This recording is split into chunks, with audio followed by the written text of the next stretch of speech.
Number 1, बहुत ज़्यादा चापलूसी करने वालों से। नंबर 2, दूसरों की खुशी और कामयाबी को अपनी नाकामी समझने वालों से। नंबर 3, दूसरों को गलत मशवरा देने वालों से। नंबर 4, कानून के कच्चे लोग यानी किसी के राज को राज ना रखने वालों से। नंबर 5, ज़्यादा मीठी मीठी बातें करने वालों से। नंबर 6, बात बात पर झूठी कस्में खाने वालों से।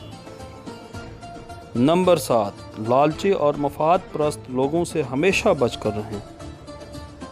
नंबर 8, ऐसे लोग जिनको अल्लाह का कोई खौफ न हो और सरेआम गलत काम करने वाले हों।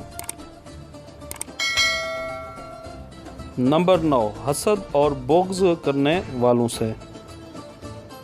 नंबर 10, मायूसी फैलाने वालों से। नंबर 11, मुनाफ़िक़त की आदत वालों से। अगर आप आखिरी बात तक आए हैं तो मुझे उम्मीद है कि आपको ये बातें अच्छी लगी होंगी। तो मुझे उम्मीद है कि आप इसे लाइक, इस पर कमेंट और इसे शेयर ज़रूर करेंगे। अल्लाह हाफ़िज़।